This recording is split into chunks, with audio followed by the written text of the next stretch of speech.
everybody, welcome to the RotoWire Fantasy Football Podcast. Today is Monday, October 5th. I'm Jeff Erickson here with Chris Liss. We are trying something a little different here. We're going to do a little video along with audio for those of you who are on YouTube. So for the dozens of you that are watching, welcome. Yeah, we used to do Real Man Wood on video for some of them, but Dalton's mug was just so unacceptable to so many people that we had to cancel it, unfortunately.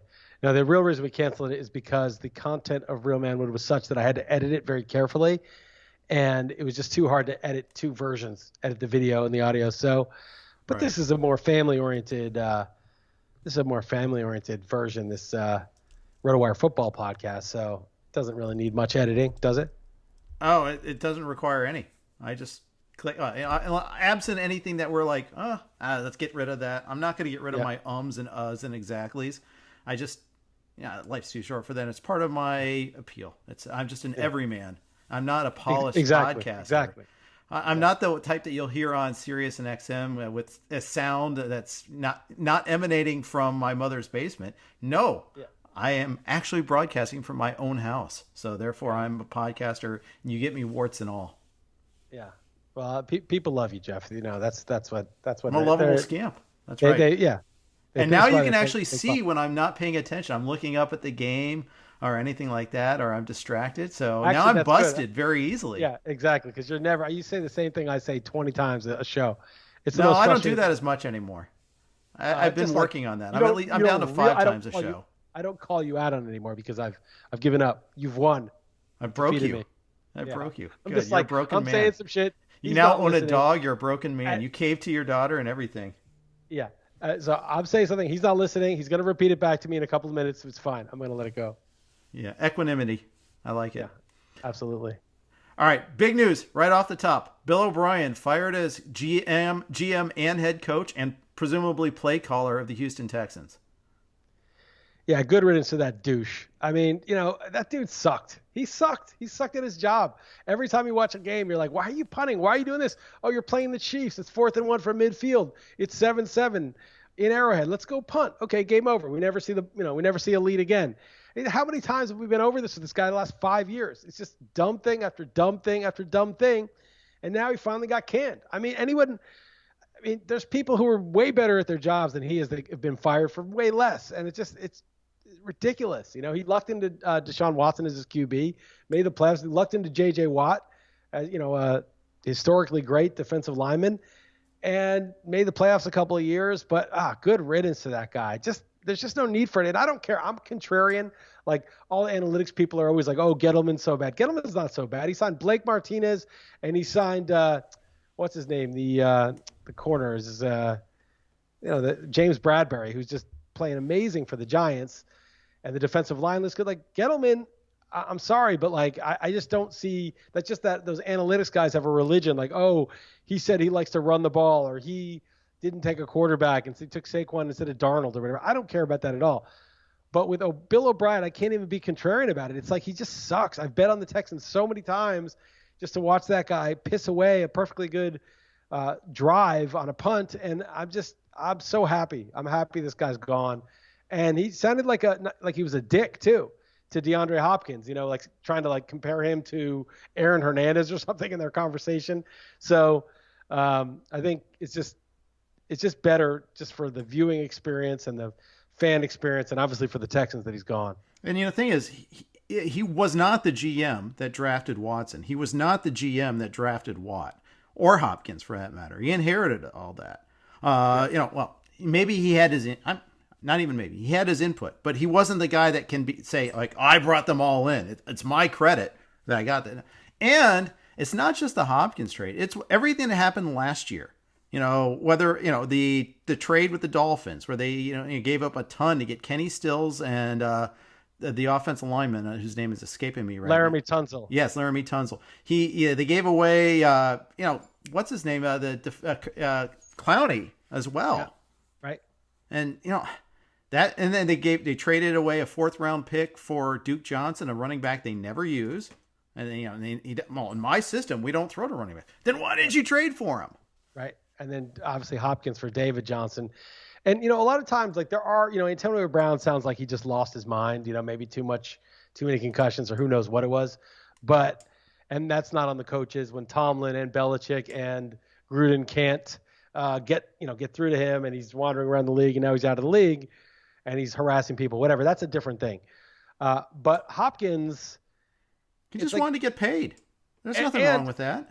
And also, it's on the coach to relate to the player. Like if your player's the problem, then it's kind of like you're not doing your job. You're not relating to the guy. I mean, obviously, again, there's Antonio Brown situations where it's sort of beyond the coach's ability, but Hopkins doesn't seem like he's a problem guy. And so when there's friction, it's not just on the player. It's also because the coach didn't handle the situation well. You look at Alvin Kamara, right? Alvin Kamara hadn't been paid. Aaron Jones hasn't been paid, but Kamara hadn't been paid and obviously deserved it and was a big part of the team. But like they never got into like this sort of animosity, this beef between him and Sean Payton or any of that stuff. And I'm not saying Sean Payton's some great guy or a genius, but like it's just the baseline. Like, you know what I mean? He didn't have a problem with the star player. And when you see that with coaches, sometimes it's not the player that's the problem. Yeah, right. And there's very few GMs, coaches that can also double as a GM successfully. Look at Chip Kelly as a huge disaster example of that. Everybody fashions themselves as Parcells. Well, I'm going to be the cook. I want to shop for the groceries.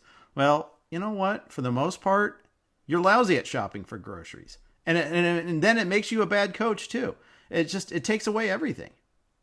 It's a hard job, right? The grocery shopping is like maybe harder than the cooking, because if we're going to keep the analogy going, because drafting's hard. Signing players is hard. They're unpredictable year to year. They get hurt. They age unpredictably. It's just, some of them are more system guys than you realize until they get out of the system. It's difficult. You're talking about complex systems and like which part of a system is the key part. With the Eagles, when they won the Super Bowl, Carson Wentz wasn't the key part, turns out. But he was going to win MVP before he got hurt. So it was like, wait, the quarterback's not the MVP level quarterback's not the key part of this system. The second overall pick, that's not the key part. Oh no, actually it's not. Nick Foles just fine in that role. So it's very complex. And then also, if you're like Belichick, you shop for the part, and even if you don't do the greatest job, you work with what you bought. A lot of times, on those like Iron Chef shows, it's like, it's not like, oh no, you get to buy whatever you want. No, they give you the ingredients. And I was like, oh, I'll go on Iron Chef. I'll crush that. And I think Heather was like, no, you got to cook something very specific. Like they give you specific things. You can't just cook what you're good at. They give you something. You got to make something. You'll go on Iron Chef. I'll go on Iron Chef. I'll crush those things. I'll beat anyone on this channel. I will beat anyone on this channel. That's not the channel. I'm not an XM. But I tell you, I'll beat anyone in the fantasy industry. But the point is, I was like, oh, I'll do that. She's like, no, you won't do. They'll give you like lobster and like, they'll give you like, what's that? Sea urchin, and you'll have to make that. You don't know how to make that. You have no idea what the hell that is. So that is part of the skill is like once the groceries are gotten, you don't really know what you got. It's kind of like mystery groceries. And then you got to cook with them. And Belichick will cook with the random shit that he's got. So hopefully he's got some good ingredients, but he makes do. And, a lot of coaches too, like if they don't have the exact right setup, it's like they're not good. And so it's just to do both tasks at once is a huge responsibility. You got to be very disciplined, organized. And like Bill O'Brien shouldn't be doing either task. And then he's tasked with both. And, what the surprising things about Bill O'Brien is that they made the playoffs so often. Yeah, it has to be that he's got a got competency there, that he has to be pretty good at coaching to a certain extent, wouldn't you think? He's got to be doing something right. Although, I thought Joe Torre was a crap manager, but he just happened to be in the right place at the right time. I guess football is more involved than baseball. Like anybody can manage a baseball team full of stars that gets along. I don't know. He must do something, right? He must do something. Maybe he is a leader of men in his own way, but he's definitely not splitting the atom. And I don't know. I just better for the league. I don't need everyone to be an analytics dork. I really don't care about that. I'm not one of those people, but I do want people, just to learn from errors, not do things that are, it's one thing to go for 2 down 15 on the first score, or especially go for 2 down 14, which I think Mike McCarthy did, which was smart, but go for 2 down 14. If you don't do that, I think that's less troubling to me than if you're still, that's like the new, okay, now coaches are realizing this is optimal and you can easily show it. I'm going to show it in my column tomorrow. But punting on 4th and 1 in plus territory against the Chiefs, that's like the 101 course that if you didn't learn that, I don't know what to say. Right. And when he did it previously in the playoffs, multiple times, losing to the Pats. Remember, they had the Pats on the ropes, and then he did his little 4th down punt in the fourth quarter when or maybe not on the ropes, when they were close and it's still viable. And then he did that like 2 different years. He did that, and it was almost like the undercover, Belichick assistant. Let's just hand the game to him sort of thing there, and it didn't learn from that at all. So off with his head. Basically. Yeah. So what does this mean for the Texans? Is there, what meaningful change do you think we'll see? Well, I don't know, because it depends who's in charge and what Crennel right now. Who is it? Oh, Romeo Crennel, another Belichick guy, ex-defensive guy. And he's Interim a defensive coach, guy, but he's not going to matter for the offense. Who's the coordinator? Who's taking over calling plays? That's the question. Yeah, that is the question, and I don't know who that's going to be. I don't know. I think it's just him that got fired right now. I'm going to look and see though who's on the coaching staff, see if there's anything else that we can learn from that. But do this in real time and search for it, because to me that's the bigger story, right? Because Crennel's not calling plays. He's a defensive guy. He's going to delegate that to somebody. Presumably the offensive coordinator, right? And if he's still there. Now, O'Brien wasn't calling plays, right? He was making down the distance. He just took over calling plays. That's the funny thing. Like, this week was the first time, I think, that he started calling plays himself. And clearly that was not You know what? Pull up Mario's article. Mario did all the the coaches and coordinators. Yeah, I'm going to pull this up because I'll get it. I mean, you do that one. The offensive coordinator was Tim Kelly, who also is the quarterback's coach too.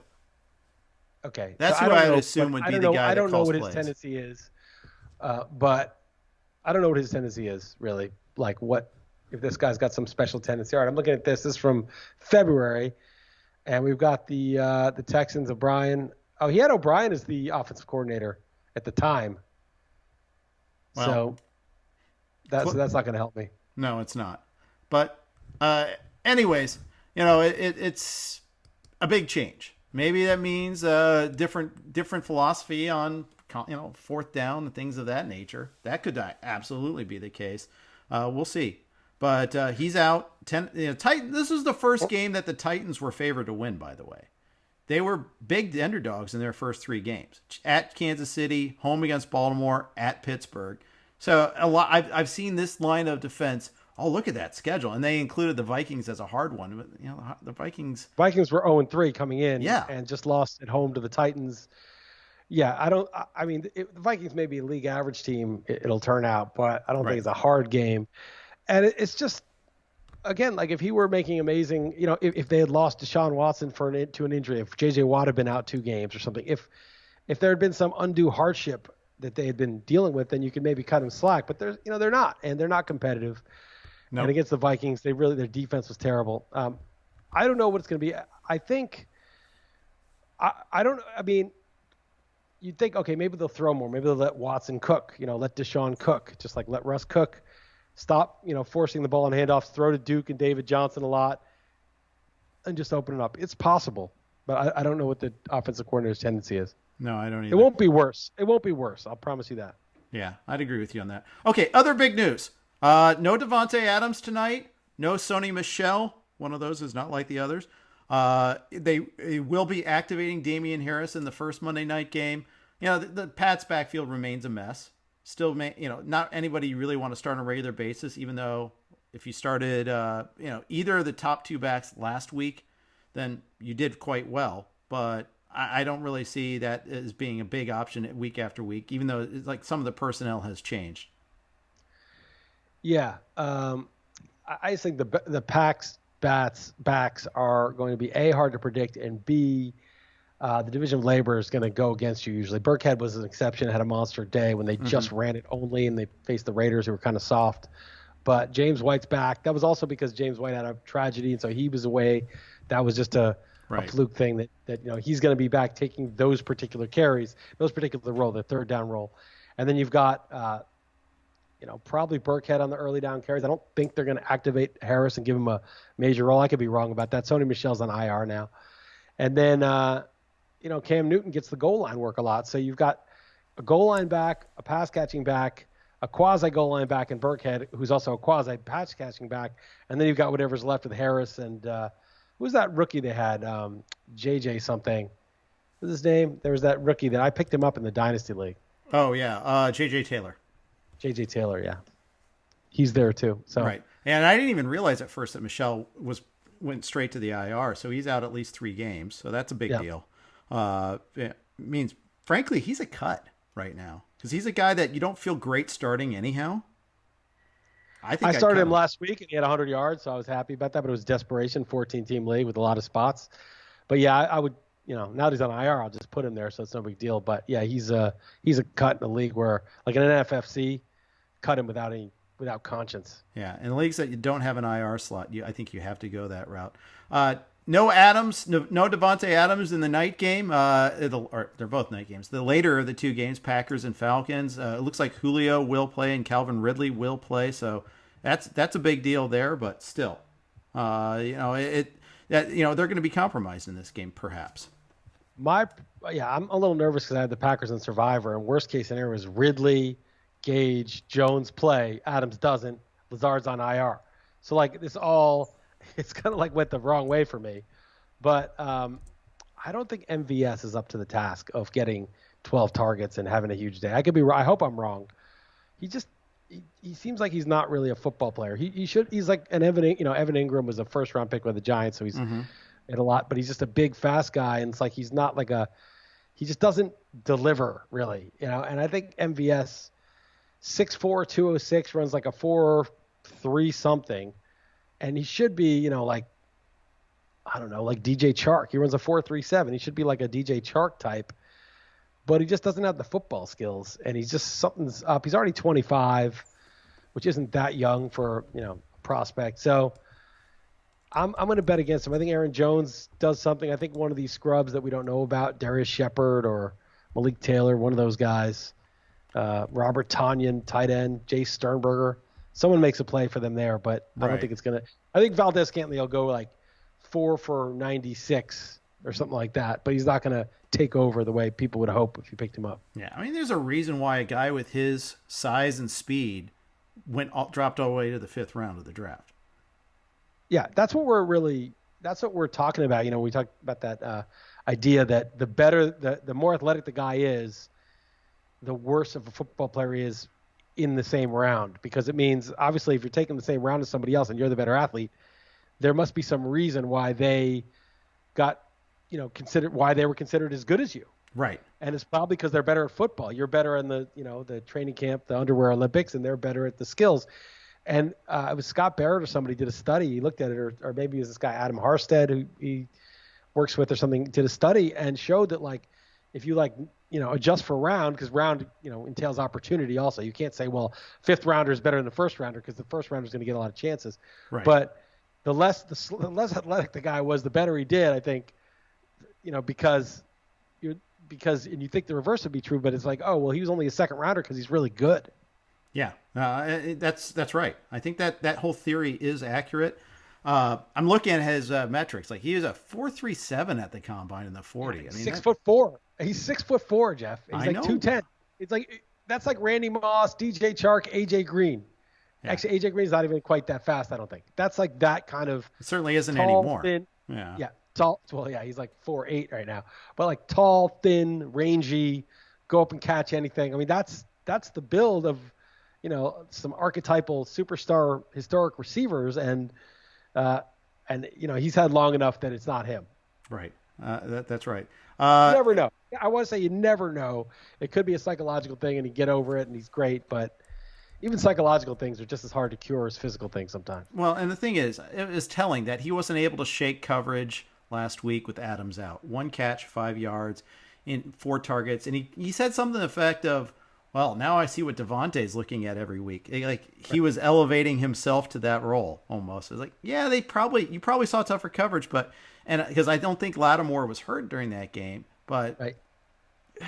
Yeah, I don't think Adams would have been shut down the same degree. Let's not equate ourselves here. But yeah, it's like the old joke, Hank and Tommy Aaron combined for X number of homers, and all, it's always that. It's the second guy. Oh, well, me and Devontae combined for this number of targets and catches. Give me a quick prediction on the 2 Monday night games. That'll be nice and stale by the time people listen into and or watch this. Yeah, or I'll get the number exactly right, and they'll accuse us of doctoring the timeline of this. I never read it. Don't hit. It's safe. Yeah. So I got to look at beating the book. I got to actually look up my exact number because I want to be true to it. I am a little nervous about the survivor pick because, again, like it all went against me in terms of the guys who were playing. I had 35-24 Packers. Okay. And what about the Chiefs Pats? Well, the prediction I made was with Newton. It was 29-24. Tell me what Chiefs. it would be. You make it now because we kind of did gloss over that whole Hoyer. I'll go versus 29 to 20. Okay. Chiefs 29-20. All right. And you did do force the bet money line pre-Cam COVID test on me on that one there, but you're lucky that it locked in when it did because it would be a lot bigger now. The money line. That's right. That's right. And I'll tell you what, you probably find pretty good odds. Yeah, in fact, I'm intrigued. I got to look it up now and see what odds you would be getting now with our unique system of stripping out the vig too. So money line is Chiefs minus 660, Pats plus 480. That's what 1140 total. 570. So 570. Whew. You could have reached payout with one win. I know. Yeah, I wish that'd be a fun free roll to have tonight, but fortunately, I still get like $46 or something like that. Right. Well, the thing is, you're already ahead the $10 because I picked the Lions, and for about 5 minutes, I was looking good. It was 14-0 after 5 minutes of game time, and then all of a sudden, 35 consecutive points later, not unanswered. That's an announcer pet peeve of mine, by the way. Yeah. Unanswered versus consecutive. It's consecutive. If the game's over, you can say unanswered, but it's consecutive. Right. You could say not yet answered. Yes, but 35 not yet answered. Yeah. But consecutive is a little more economical, I would say. Yeah, it's correct. Also, yeah. It has the advantage of being correct. All right, before we move on with other big news and other banter, quick note from Prediction Strike. Prediction Strike is a fantasy sports stock market on which you can buy and sell shares of professional athletes as if they were stocks. Ever heard someone say, I've had stock in this player since day one? Well, now Prediction Strike makes that a real possibility. You had stock in Patrick Mahomes' rookie year? You knew this would happen? Now it's a reality. Create a portfolio of all your favorite athletes and get closer to the game than ever before. To get started, simply visit PredictionStrike.com to create an account. Then deposit funds to buy, sell, and hold shares of your favorite players, just like you would real stocks. Each game is like an earnings report. If the player beats his projection, his stock moves up. It's that easy. You can trade your shares of players at any time, as long as the player isn't currently in a game. Get started today by visiting PredictionStrike.com and sign up with code RotoWire to get an additional $10 with your first deposit of $20 or more. We saw two big running back injuries this week, Chris. One affects you directly, one does not at all. The first being Nick Chubb, out 6 weeks minimum with the sprained, well, not minimum, but estimated 6 weeks with the sprained MCL, already placed on IR by the Browns. Yeah, Chubb, I thought he was just the floor pick of the year. Second round, was going to get 300 carries and, 14 touchdowns, 13 touchdowns, 1,400 yards, just total beast. He wasn't going to catch a lot. He's going to get 20 catches or something probably. But he was going to be basically Derrick Henry for a second-round price. And he was doing it, right? He had 4 touchdowns, basically 3 games. And he was getting 100 yards a game. He was on pace for all that. And just bad luck. MCLs usually are like 4 to 6 weeks, so I'm surprised they said 6. Maybe it's a more severe sprain. We talked to Stephania Bell. She's always like, there's degrees. So right. Maybe he got like a second degree or a severe second degree. But MCL's not ACL. Right. And so if it's Chris Carson, you miss 0 weeks. But that was one thing Stephania also said is, I need to know like where in the MCL was it? Where exactly was the injury? What was it exactly? What sort of tear there was? and she could be more. And the teams are never going to reveal that, of course. But when you do have that sort of information, it's a big deal. That's one thing. The other too is looking at Chubb. Misses out on this monster game. He was 6 for 43 before the injury. Oh, he's going to go crazy. He's going to get 200 yards and 3 touchdowns. Dallas is terrible bad when it comes to stopping the run or stopping anything really. They face the Colts and the Steelers the next 2 weeks. Those are 2 good teams against the run. So, Kareem Hunt's going to obviously take a big upgrade in stock, and then also Ernest Johnson, Dontrell Hilliard are going to be pickups this week. Johnson had a pretty big game last week against the Cowboys, or yesterday against the Cowboys, but you step into a pretty much tougher matchups here. Yeah, their offensive line's pretty good now, run blocking, but it will be tougher going. And if he was it sucks that he got hurt in the first quarter, but if he's going to miss a couple of games. It's against the tougher competition. And then hopefully, he beats the timetable. But as Pianowski always says, never get optimistic about injury timetables. It just sounds like a lot, like 6 weeks, like right out the gate for an MCL. But, they know more than I do. It was framed, though, as, the first thing I heard is, it's not going to end his year. Oh, you were thinking about that. That was the framework that caught my eye. Part of it's the IR. The IR is kind of annoying me. Like when you were on IR, it used to be you're out for the year. That was it. Or there's one person that could return. Right. But that was the second. Initially, you were out for the year. Then they added the one person that could return. And it was like after like week 9 or something. You had like a window to practice and get going. And now it's like this 3-week free for all where IR doesn't really. It means he's not playing the next couple of weeks, but it doesn't mean. He could be out for the year, or he could be out temporarily, and you don't know. You don't know to cut him yet because, so you're just going by the stuff. This is just, I don't know. Chubb is 20. How old is he? He's born in 95. He's 24 right now. So I think he's young enough. I don't know. I'm gonna get optimistic, and in week, just hold on to him, and in week 10 he'll be back, and get him back for those fantasy playoffs, and in the NFFC leagues. Yeah, I mean, it is kind of a tough call, but at least in the NFFC, you got 10-man benches. Yeah, you're not going to drop them. Right. And then hopefully, like your other leagues, you get IR spots, and so you can hold on like I do in Yahoo. So at least I'll have a chance there to kind of get those guys back. Other huge one, Austin Eckler, out 4 to 6 weeks. He's got a hamstring injury and a hyperextended knee. It's a grade 2 hamstring strain. I did see that. They're going to seek a second medical opinion. He is on IR also, so you're looking at least until November. Joshua Kelly and Justin Jackson are going to step in as the next 2 backs. Kelly lost a fumble, big play in that loss. Second fumble he's lost this year, also. And both of them were very impactful too. Yeah, I don't know. I mean, I guess both those guys will get a shot. I want to see if they dump off and who gets the dump offs because that's where the money is in PPR leagues. And Herbert will check down, and he looks good. Looks like a credible passing attack. I mean, like Mike Davis, I picked him up when I lost Barkley, and he's done what I basically would have been happy with Barkley so far last couple of weeks. It's like he's really been good. Oh, he's awesome. Obviously, McCaffrey's coming back soon, but not next week. He can't. It was weird because he's on IR. He couldn't anyhow, but they kind of affirmatively said he will not be back in week 5. Okay, got it. Well, it's funny. It sounds like he's close. They won a couple of games. There's no reason to rush him. And so anyway, I wonder if McCaffrey's going to, get a lighter workload coming off an injury with a viable timeshare guy with him now. But anyway, it's he should. Yeah. They absolutely should, especially with the amount of money they invested in him. Yeah. And they're 2-2. I mean, they're still contending right now. So they have to give him, they can't just like punt this year. We thought this was a punt year for them maybe, but it's not yet. It might turn out to be, but they're 2-2.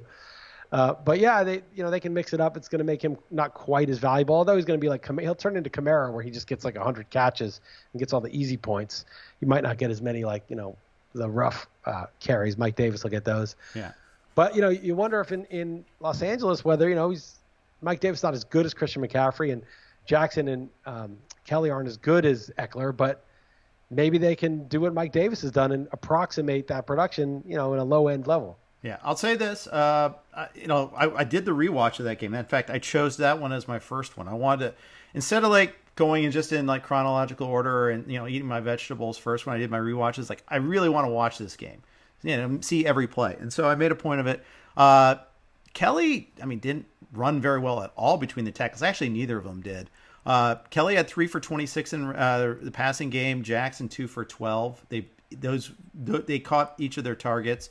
So very limited number of targets. But this is also where the Chargers didn't have the ball that much. Remember, they had the pick 6.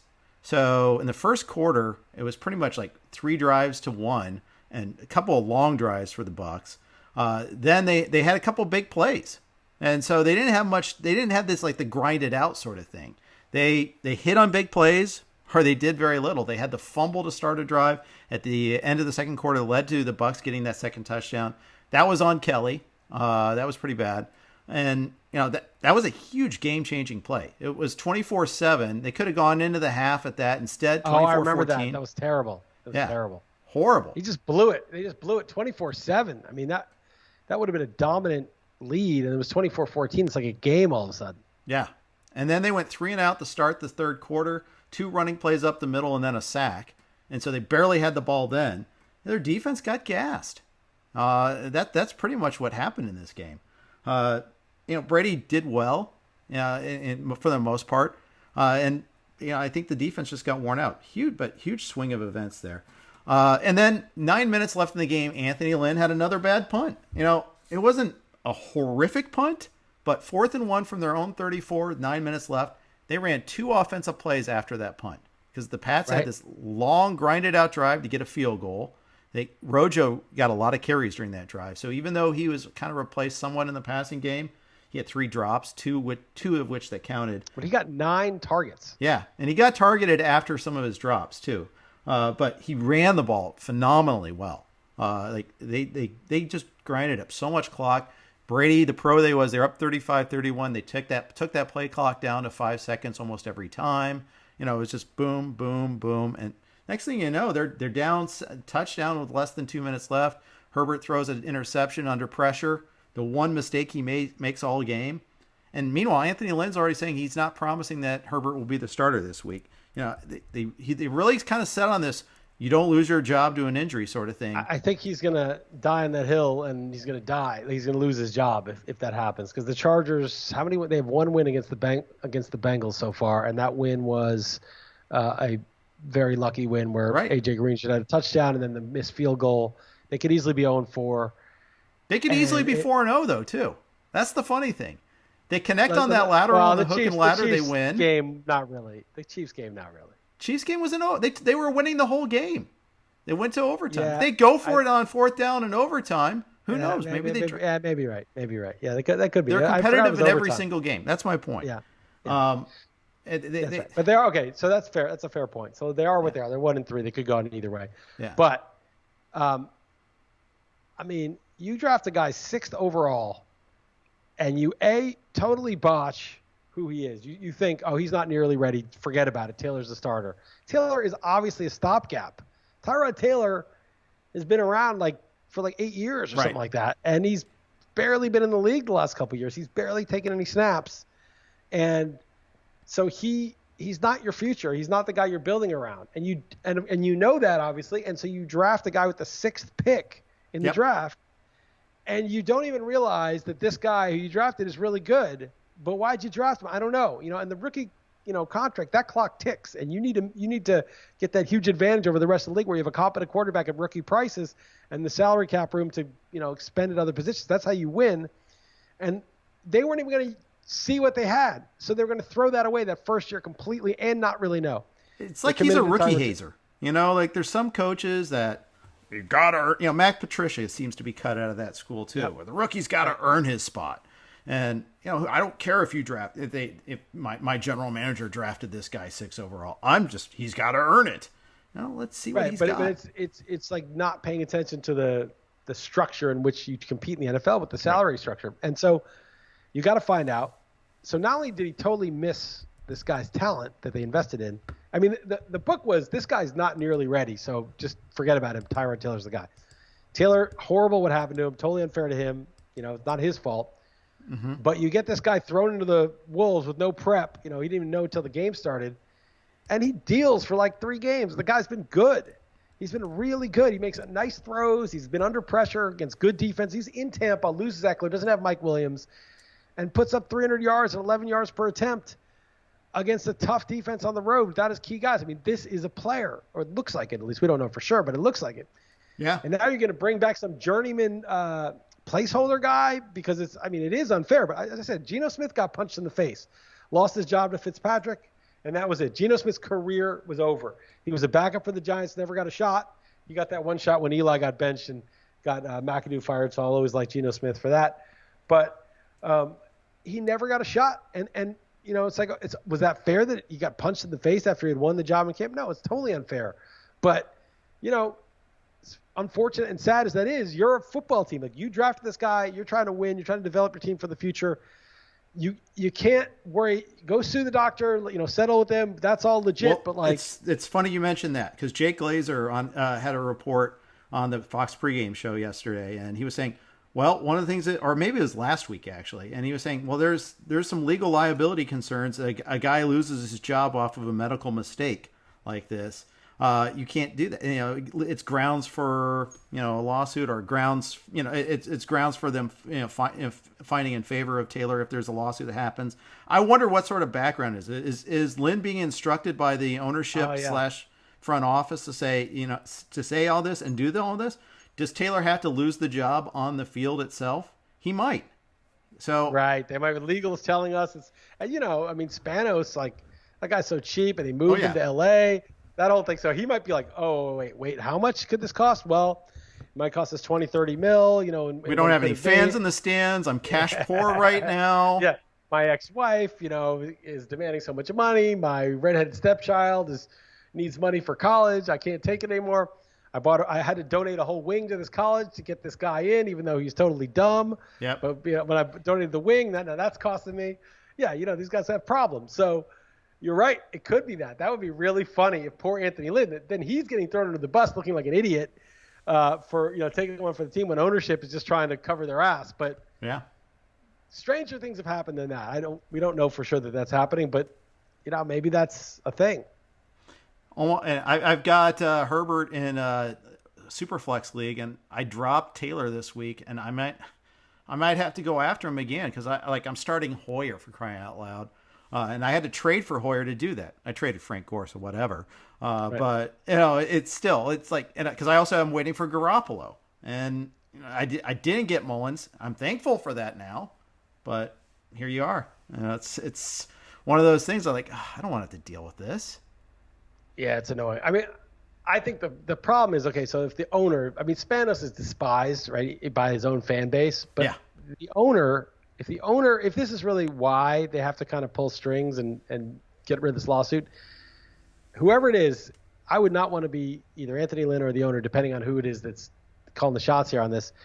If they sit Herbert, the fans are going to go bananas. Whichever ones are left, Josh Ross, whoever else likes the Chargers anymore, they're going to go bananas because it's so obvious this kid is the real thing, or at least he looks like it, and you got to give him his experience. And if Tyrod Taylor starts and has a bad game or just has an okay game, but it's just ho-hum, caretaker stuff, whatever fans are left are going to be so pissed. Yeah, that's right. If it's just one game, I kind of get it. But what if Taylor has a good game? Then all of a sudden you got this conundrum. You've got this, we won. We're 2-0 with Taylor. We're 0-3 with Herbert. Look at the score. There's going to be those sort of hot takes. It's the Bill O'Brien thinking tree. Yeah, it's a little dangerous. Taylor's probably okay. It's just he's not the answer. Just move. Once you've found what might be the answer, you just move on and don't look back. That's right. That's it. It's over. It's like, come on. You don't like, if Alex Smith somehow comes back and starts for the Redskins, the football team comes back and plays all right, they're still going to draft a quarterback next year. It's not like you'd be like, oh, that's the solution. Yeah, that's right. And the thing is, I watched the game. He made one bad throw the entire game. He wasn't missing guys, and he threw some dimes too. That long play to Guyton was off his back foot, in traffic, under pressure, and hit it right in stride. The early touchdown to a guy that came off the taxi squad, Johnson, perfect in stride. He hit Allen for some nice plays. Allen made some nice catches too. Point is, he wasn't missing guys. He was on. He was making some good throws. Smooth, easy motion. You see him throw. He just slings it nice and easy. Yeah, that's really easy velocity. That's right. Yeah. It's like Dan Marino style. He just like flips his wrist and the thing zips down the field. I know that's a Josh Allen has that too. Yeah. Josh Allen had some throws yesterday. It's just like zip. I was like, whoa. He barely exerted himself on that. Yeah. And Marino used to like flip his wrist and the thing would go, on a beam like 45 yards on the field. Mahomes has that obviously too, where it doesn't even look like he's throwing it hard. Yeah. Mahomes has a cannon though for if he winds up and steps into it. But that's right. All right. Quick note from Stable Duel before we move on. Are you dominating your fantasy football league? Well, now there is another game for you that you need to play. Imagine fantasy for horse racing. Stable Duel is live with daily contests offering thousands of dollars to be won each week. Download the Stable Duel app, create your account, and start selecting your horses today. Compete against other players for winner's circle glory and big money prizes. New to racing? Not to worry. Stable Duel is simple and fun with low levels entries and big payouts. Name your stable, select 10 horses within your bankroll, and watch each horse accumulate points depending on where they finish. Invite friends to compete against and show them who dominates at all sports, including the sport of kings. Download the Stable Duel app and build your stable today. Get in the action of Stable Duel. Play, race, win. Thanks to Stable Duel. At first when I started reading that, I was like, Stable Genius. No, it's like the horse stable, so a couple of things I wanted to bring up. First of all, you know how you fast on Mondays? Yeah. I'm doing that too now. I decided to try that out. I've been doing that all day today. I've been eating all day, dude. I'm 8 hours ahead of you, so I'm almost done. Let's go to sleep after this, wake up, and break it. But nice. Good for you, man. Are you crushing a big breakfast on Tuesday mornings then, or how do you do that? Sometimes I go till noon on Tuesday. I mean, I've gone longer, but typically on Tuesday I'll have I usually fast. I try to fast till noon most days and just drink black coffee. Mm-hmm. And I put people might find this disgusting, but this is a thing. Bulletproof coffee. They put butter. And I put ghee. Ghee is like butter. It's clarified butter. It's Indian. It's really healthy, and it's like cream, but it's cheaper and it's healthier. So I put a big scoop of that in my coffee. So I've just got this pure fat in the black coffee. Tastes delicious, wakes me up. And then at some point, because I fasted the day before at like 10 or 11, I may like check out what's in the fridge, and I'll eat like I'll usually eat like some cheese or some leftovers, like some Sasha and Heather cooked Monday night, and I'll eat whatever's left over. Mm-hmm. But yeah, I eat a decent amount.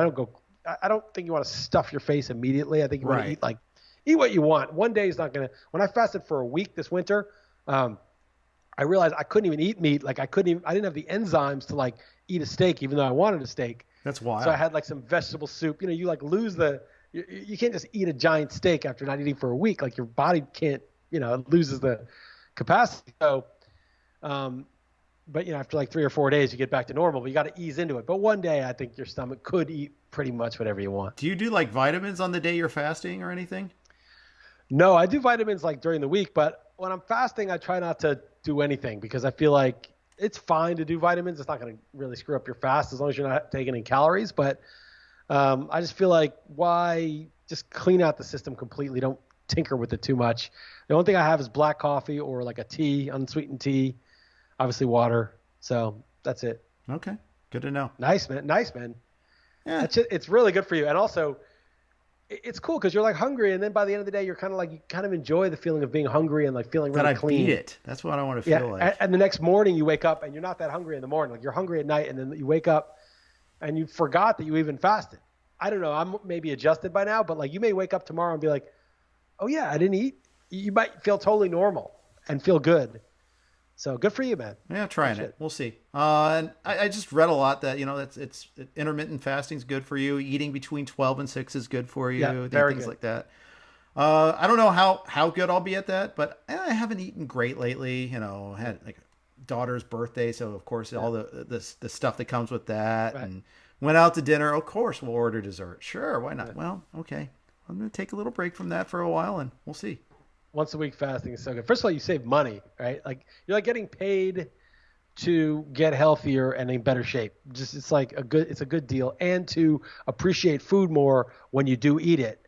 It's just such a win-win, and all it is a little bit of like, oh, I want to eat. Normally I just grab something, but I'm not doing that. It's like such a minor. When you get used to it, you're like, yeah, I'm hungry, but like such a minor sacrifice. I think dinner will be the tough part. Sitting down with the family while they're eating. Yeah. That'll be the tough part. Smelling the food, seeing it. That'll be tricky. But breakfast and lunch is fine. We're usually on our own for that anyhow. So that's like all part. I'm not like changing the routine or anything, but we'll see. Okay, back to football. A couple other things that caught my eye. Well, first of all, we didn't talk Bengals at all on the Sirius XM show today, so got to talk about that a little bit. They looked pretty good. Joe Mixon finally had a good game. They threw to him 6 targets. Gio Bernard got 0 targets in this game. Now, granted, you're playing with a lead. It's a lot different. Go figure. But they also made a change at the offensive line, and I think that mattered too. They put in Alex Redmond at right guard. He was hurt at the beginning of the year. They activated him. And so he was starting at right guard, and Billy Price, the guy they took as a center in the first round like 3 years ago, and is now like the backup right guard. He was getting beaten around in the previous games, and I think that was a big difference too. Yeah, I really put him back on track for what his projections were. It was like he was so behind. Mixon had such a slow start, and now it's like, all right, we didn't know it would all come in 1 week, but he hadn't scored a touchdown of any kind before this week. It's crazy. Right, and then early in the game, they got to a sequence went on the one. They got stopped like once, and then they threw the pass to Sample in the end zone and went off the guy's helmet, and Miles Jack outfought him for the ball. That was the only interception Burrow had, and that was all on Sample. That was a bad sample. So large sample though too. Yeah. But the thing is that Burrow looks like the real deal. I mean, it's the offense. Maybe it's the line. It hasn't been crisp. Like you see, like Burrow.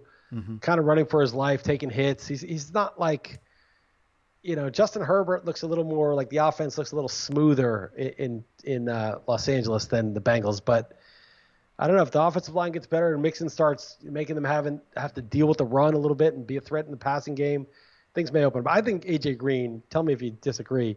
I thought this before the season, but that's it. It's over for AJ Green. We have a AJ Green versus Tyler Boyd side bet that I might as well just pay you now, but a buyout. You take a buyout. Ask for if it's $10, I'll ask for a $9.50 buyout or something. You're right. He looks pretty crispy, and he only got 1 catch, and there was a lot of times where I didn't hear his name. Higgins and Burrow have already formed this bond, and let's face it, Green missed a lot of training camp. I think that's a big deal. But he's not even the biggest loser. There's John Ross has been inactive the last 2 weeks. Right. He was it's not a great time for former Bengals first round picks. Trade him to the Eagles for a 4th rounder. So, who says no? Probably the Eagles. But it's like the guy is top. He wasn't a first round pick. He was a top 10 pick. He was like 7th overall. Yeah. Right? Something like that. Insane. Or 9th overall. But he was very high pick, and he's one of those guys, like we said, like. If you're that fast, you may have gotten by without being that good at football. Right. He's been hurt a lot of his career, and I just don't think he's the same guy anymore. Yeah. I mean, maybe that's what happens. Beauty fades, speed fades, strength fades, whatever. You have to have the acumen to go along with the physical talent. And right. You got to. I mean, football is not for most humans. NFL football, right? It's like it's hard. You may be blessed with 4.22 speed, but your body may not be able to be designed for getting crushed, right? And that's it. Yeah. So Jacksonville looks like a hot mess though too, and it didn't help. They lost C.J. Henderson in this game. They lost Miles Jack in this game. Those are 2 big injuries. Offensively, their offensive line didn't give Minshew a whole lot of time for the 2nd week in a row. They had 10 days to prepare for this game too. Yeah, it was fun. I took the Bengals in beating the book, and I felt a little weird about it. But in the end, I was like, yeah, Jacksonville had that one game against Indy. It was weird. I can't believe I lost in Survivor. Jacksonville against Indy. I mean, Indy looks so much better now, and Jacksonville has lost all their games since. It was just this weird thing. And Jacksonville looked good against Tennessee too, though. That was the other thing. They did look good in week 2 against Tennessee, and then they looked very bad against the Dolphins, and they didn't look great. I mean, Minshew looked all right, and Chark is a star. I think he's going to be a big-time receiver. But, I mean, he is a big-time receiver. Yeah. But, yeah, the Bengals took control of the game in the second half. Yeah, they did. So, yeah, I was happy to see that. Doug Marrone doesn't know the whole time management thing. So desperate to try. They're down 11, trying to score that touchdown to make it, to get, because, hey, we got a chance to score a touchdown. Took it all the way down to like 7 seconds, 10 seconds where he finally conceded, okay, I'll kick the field goal so we can try to get the onside kick. But there was no time left anyhow. It was really bad clock management. I was like, thank you for that. Appreciate you. Yeah. He's not splitting the atom either. No, he isn't. He's in that bin of coaches. One of the 25 worst coaches in the NFL. Yeah. Yes. Yeah. So your Giants played good defense. Dimes was really a struggle early, but was moving the ball late, and then had that pick at the end of the game. He was playing okay. The booth was really on his case for staring down receivers, but he was doing that and also holding the ball too long. His instinct, he can make all the throws. He's a really good athlete. He's tough.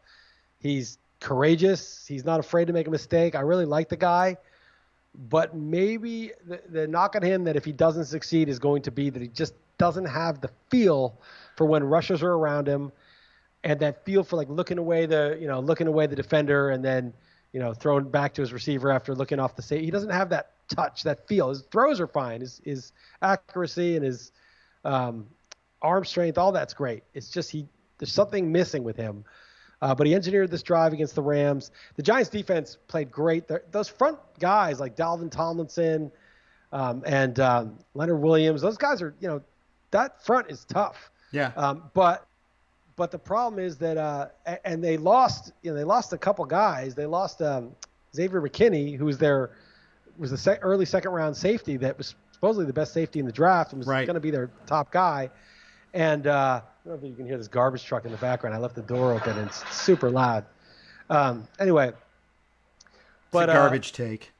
It's a garbage take. But so the defense should even be better. But and even when they got blown out, against San Francisco, it held up for a bit. It was a close game, and then the wheels came off in the second half because the offense simply couldn't move the ball. But this game, Devonta Freeman made some moves and catches, some runs. Wayne Gallman made some catches and runs. On the 26-yard Gallman run, Saquon would have taken to the house. He had a lane, and he's just not fast.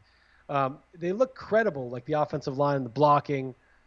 Golden Tate had some drops. Shepard had an early drop. Ingram just never – I saw one play where he got free and then went out of bounds. It's like a good player like tiptoes along the sideline 10 more yards. It's just he doesn't have that that instinct. But right. But, they had it, and they had a final drive then after they gave that one play to Cooper Kupp on a third down that really, gave the Rams an 8-point lead. And they were driving, and Dimes made an incredible escape and a 20-yard run slid. And it was like a second down, and they had a ball like 25-yard line, and he was rolling. And I was like, oh, you could run for another first down. And there's like 40 seconds left. Get out of bounds. You had timeouts. A timeout was no problem. And he freaking throws it, telegraphs it, and the DB made a great break on the ball, an incredible interception. But dude, just come on, just run it. Just run it. And so it's frustrating. And again, physical gifts, feel for the game, not always quite there. Yeah. I mean, he's, the jury's out. I still like him, but if he doesn't improve on that front, get a quarterback next year. I mean, you can't hold on to these guys. Are you for tanking for Trevor? No, I think they should try to develop Jones. I think Jones still has the base of being a good quarterback and maybe a very good quarterback. He's always had bad offensive lines. We've had injured skill players. But So don't tank. But if they decide in week 11 that this guy's a basket case and we can't, he's just there's one chip missing from his brain that we need, then I wouldn't say tank, but start getting experimental and having fun with it. But I'd still stick with Daniel. I'd still hope for Daniel Jones to be the guy and just take the best player available. Yeah, that makes sense. I thought the most interesting part of that, the most interesting story emanating from that game had to be the beef between Golden Tate and Jalen Ramsey, though. I love that. That's so funny. So they got into a fight. There was some rough play. Apparently, Jalen Ramsey, I think this is true, but This is just what I read, impregnated Golden Tate's sister and then didn't want to have anything to do with it. Oh, twice. Oh, okay. I didn't realize it was twice. So he's got 2 kids. But the thing is, I don't, and I've seen like people comment like, oh, I mean, of course Golden Tate wanted to kick his ass, but it's like, you don't know people's personal relationships. You don't know exactly what's going on there. Like, you can't sit from the outside and say, oh, he did this. Golden Tate, go kill him. Like, because who knows like what she's like, what the relationship is. You have no idea. Golden Tate has some other stuff in his past too. He's done some other things too, and I don't want to spread rumors, but we could talk about it off the air. But the point is, so these dudes are both, alphas, and they don't take any shit, and and there's this thing going on, and maybe so Golden Tate. So they got into this brawl after the game, and then apparently it kept going, and then apparently Jalen Ramsey was waiting outside the Giants locker room to keep it going later, which I respect, obviously. And I tweeted about this, the Real Man. What can I mean, a Real Man makes this a multi-generational blood feud. This shouldn't end here. Right. Don't let this go, Jeff. Someone does that. This is your grandkids are killing each other. That's right. 50, 60 years from now over this. This is a serious long-term thing. Yeah, and meanwhile, the Giants, for their part, said Tate was just defending himself. So I don't know. There'll be no fine for that. So we'll see about what happens with that. Tate also has once stolen, did steal maple leaf buns or whatever, maple buns from a donut shop. I know that was that part was true. I think that was. I heard another thing that was way more relevant to this example, but I don't know if it's I have true, heard that too, by the way. Yeah. But anyways, so yeah, we got to call this guy Platinum Tate. This guy is legit. Yeah. All right. Okay. Auden Tate, Golden Tate. Just remember that. Yeah. AU. Yeah. Yeah. All right. Anything else you're working on for East Coast offense you want to talk about?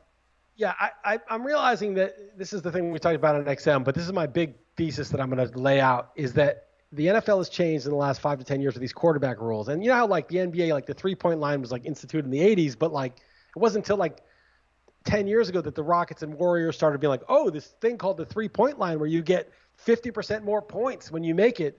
If we just master shooting from beyond there, we can dominate. No, we can just go crazy. Why are we shooting 52% from 2 when I can shoot 40% from 3 and it's worth so much more? Okay, it's worth 60%, right? So, wow.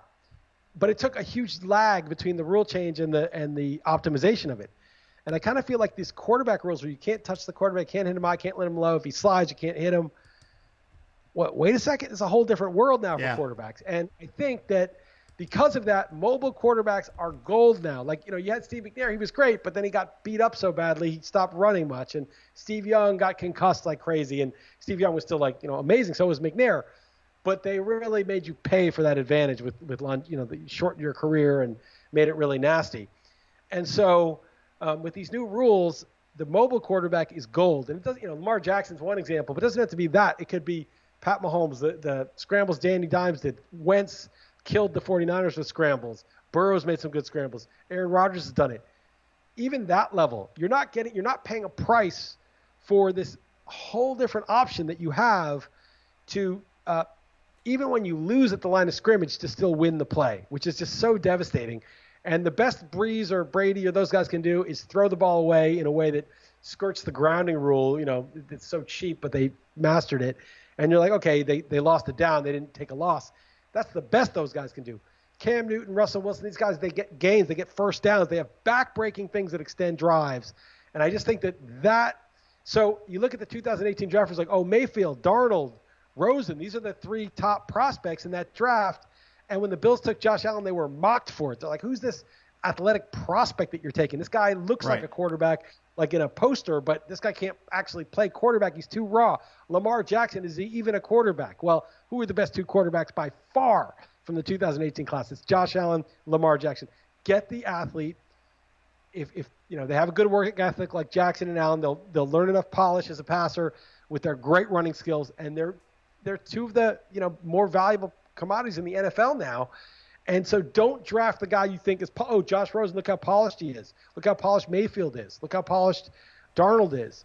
No, draft the athlete. I think we're in a paradigm shift at quarterback, and we're seeing it around the league. And if you're not an elite, not even elite, if you're not a competent scrambler that can hurt a defense with your legs, you better be an elite pocket passer, not Derek Carr. Derek Carr's never going to be good enough.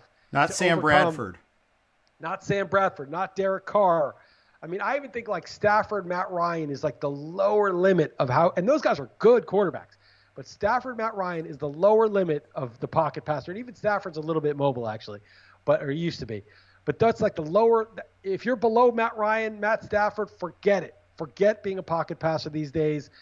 Move on. It's not good enough. And those guys are really good pocket passers. So, Dak is mobile. All these guys, all the new crop, Wentz is mobile. Jared Goff is not good enough, in my opinion.